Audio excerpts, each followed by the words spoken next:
Hello YouTube, welcome to a brand new video. My name is Abuze. On today's video, I'm going to retouch this image that I shot some while ago. So in today's video, we are going to go through and retouch the image and show you guys how I retouch the image from looking like this and then change it to this. So without any further ado, let's jump into the video.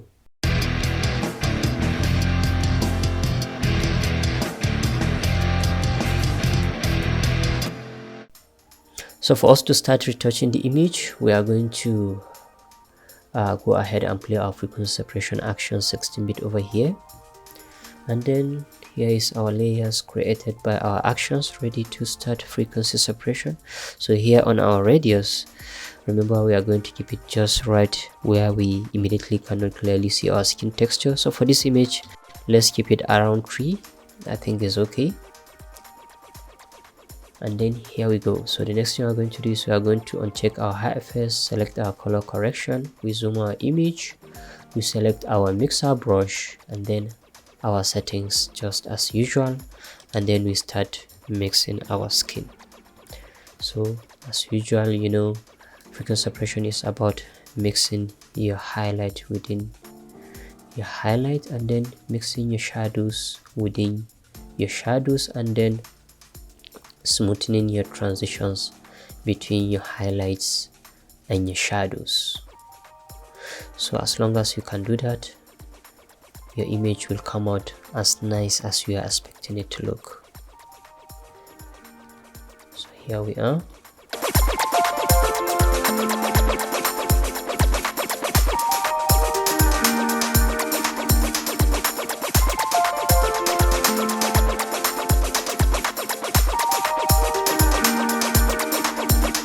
And it's also very important if you always try and make sure the transition between your highlights and your shadows is very smooth, and then you mix and get even highlights, and then you mix within shadows and get even shadows.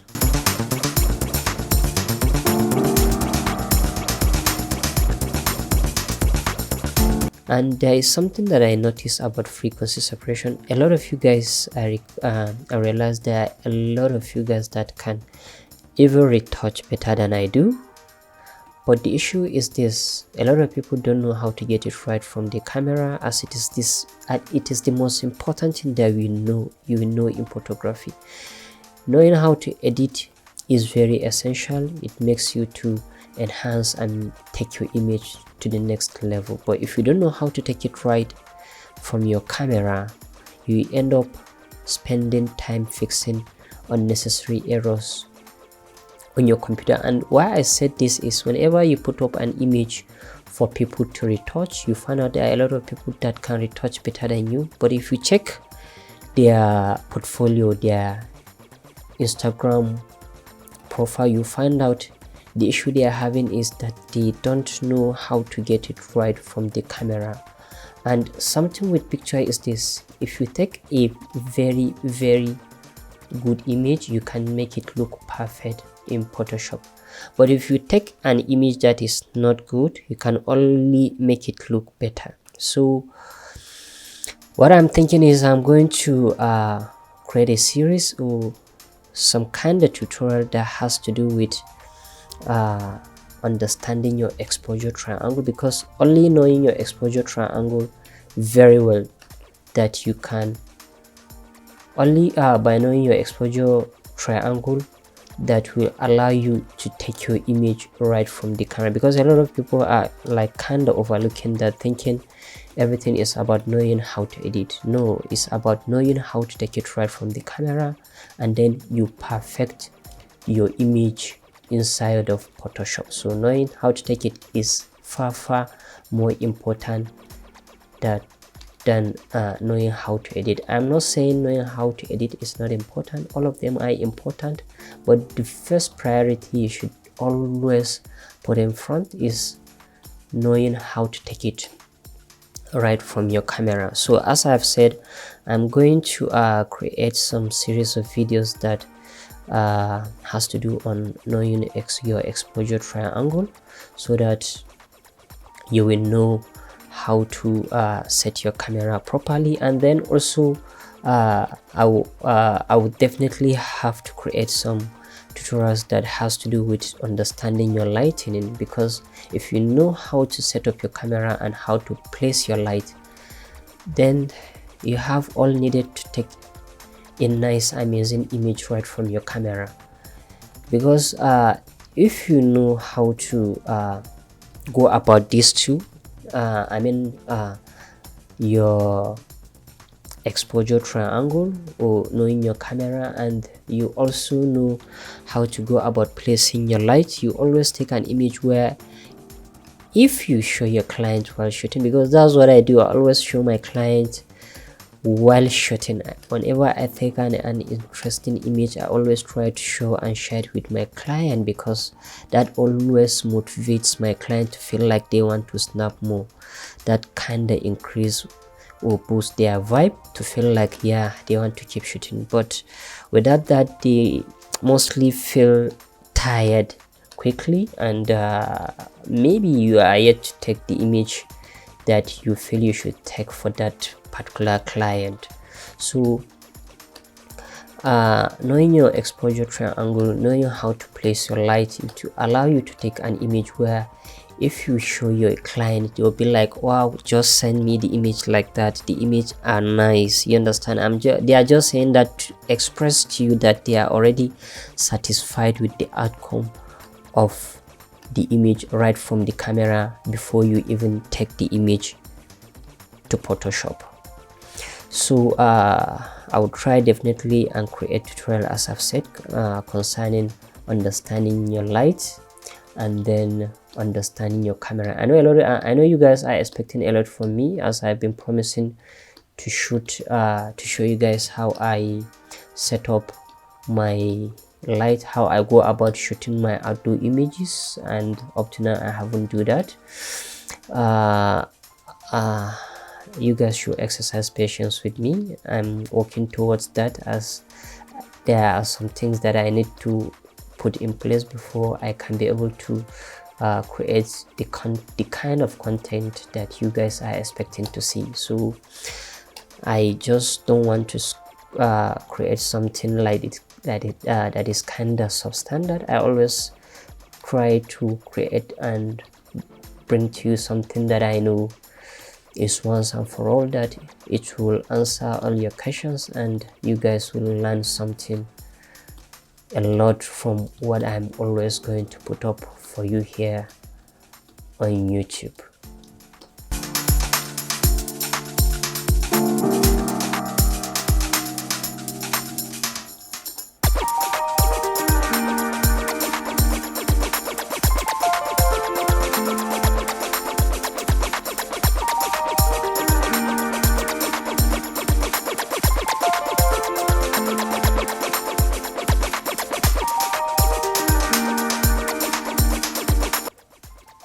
Alright, let's zoom out and see what you have done so far. Here's our before, after, before and after. Let's zoom in and see. Before, after, before and after. I think I feel satisfied with what I am seeing already.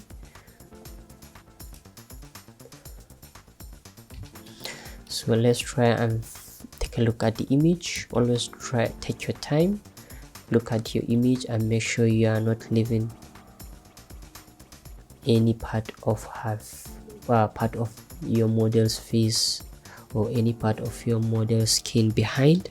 Make sure everywhere or every part of the skin is retouched if needs be for that particular area. So take your time and perfect your image. And then, like, this kind of piece of advice for a lot of you guys that are into photography business. When I started photography, I charge per time or per time. So something that I later realized, or something that I later learned from my superior, is this: It's always better if I charge per outfit, and then even for the per outfit, and then I limit the number of images that I'll give to my client, because when I started I don't limit the number of images that I give. I don't limit the number of images that I give, so I will end up retouching plenty as many images, thinking that's the way to feel to make my client feel satisfied with my work. No, it doesn't work like that. I think the best thing that you need to do is don't retouch many image. It's better to retouch few image so that you can have time to spend and perfect these images.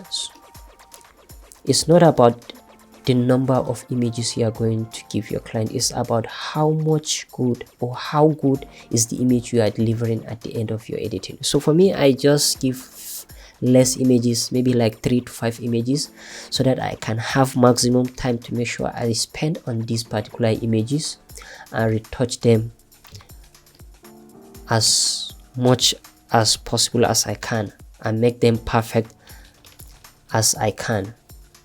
So retouching plenty images, I don't think is the right decision. Just retouch a few images so that you have time to spend on each of these few images and make sure every one of them is looking as good as possible as needed.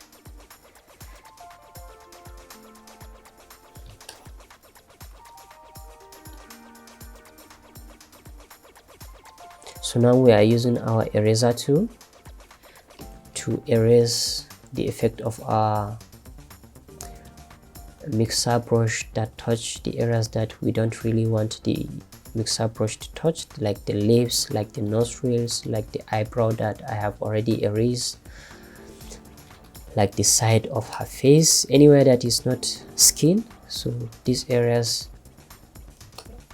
are not supposed to be touched by your mixer brush. So I'm trying to erase these areas because the image is always looking better that way. All right, let me try erasing the side of her hands. Okay, let's go one more time and do before and after, before, after, before and after. So after doing frequency separation, the next thing that I'm going to do to this image is I'm going to do a little touch and burn to enhance the highlights and shadows so that I can have more structure on the face of my model. So what I would do is I'll go over and select my dodge and burn action, as you can see, and then using my normal brush, and then I keep my flow always around 2 or 3, because you always have to brush,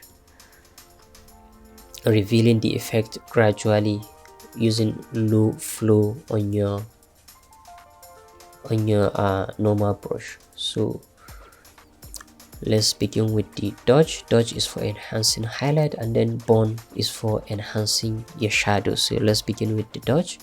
You just have to brush just slightly a bit. This is okay.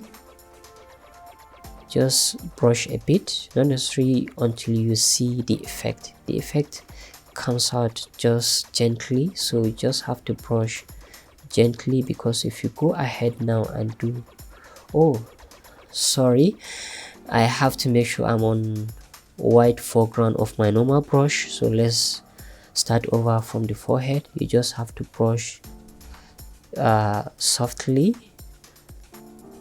because the effect is not it's not that much visible, as you want the effect to be just slight a bit, not too much. Because now if we do before after before and after. So you can see the effect is there.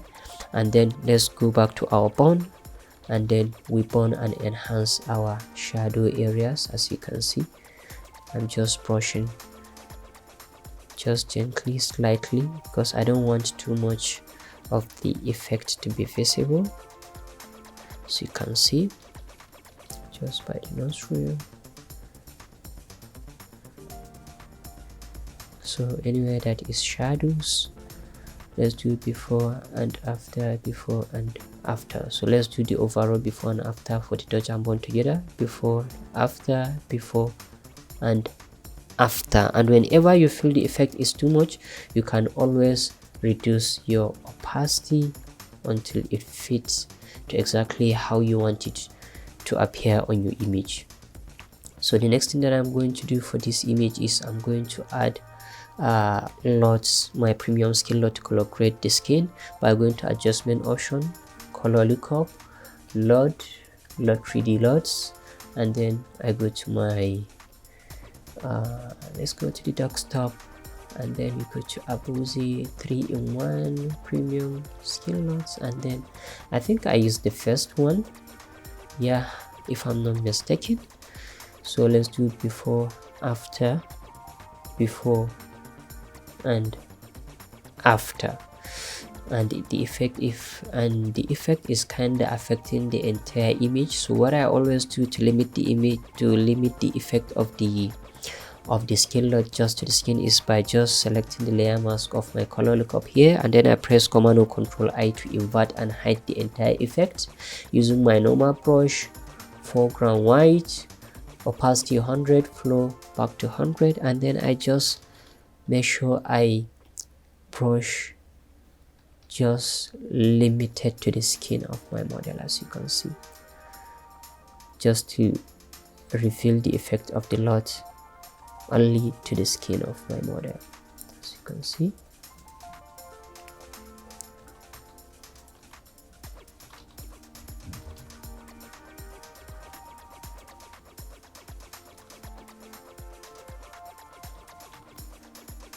All right,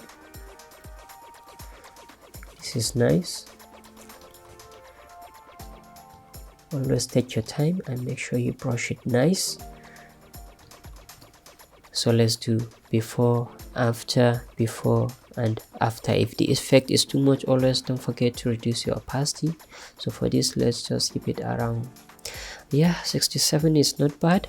So the next thing to do, or let's do before and after and see before and then after. I think this is okay, we don't need to do anything else. So the next thing we are going to do is we are going to enhance, starting by the, let's see what we can enhance. Let's enhance the eyebrow. So let's zoom our image, still using our normal brush with foreground white, opacity 100, flow 100, and then we just brush to the eyebrow. As you can see, we are increasing the intensity of the blackness of the eyebrow. It's increasingly becoming black. So if you do our before, after, before and after, if you feel you brush, you overdo, you just toggle to black foreground, and then you brush and hide the areas that you feel you shouldn't brush on, as you can see. Yes, so let's zoom out. Let's also again do before, after, before and after. So the next thing that we are going to do to this image is let's enhance the lips. Where is our enhance? Okay, enhance lips, and then we zoom the image as well to the lips, and then using our normal brush, white foreground, opacity 100, flow 100, white foreground, and then we brush on the lips, as you can see. So we are just kind of slightly increasing the saturation of the lips so that it will become more pronounced, as in the makeup on the lips will become more pronounced. as you can see, just hiding the errors that we feel we overdo. So let's do before, after, before, and after.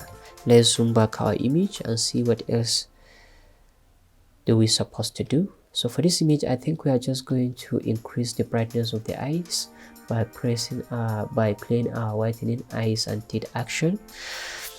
White foreground of our normal brush, and then we brush over the eyes, as you can see.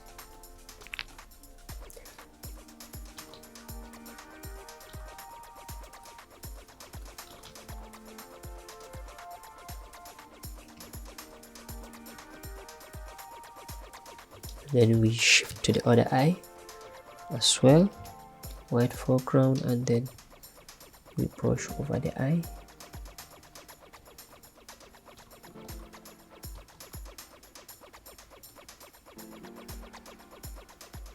Then we toggle to black and undo the areas that we shouldn't touch.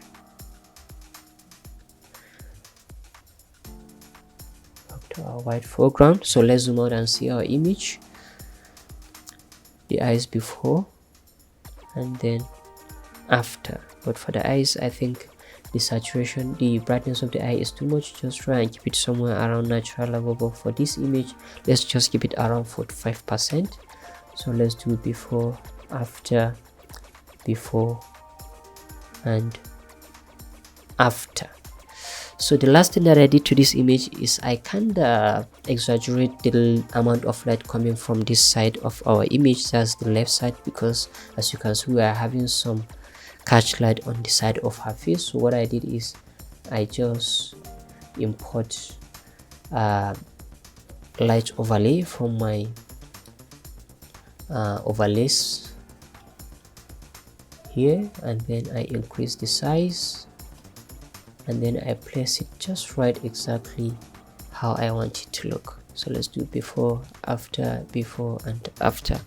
Let's zoom out a bit more, and then let's do the overall before and after of our image and see from the scratch: before, after, before, and after.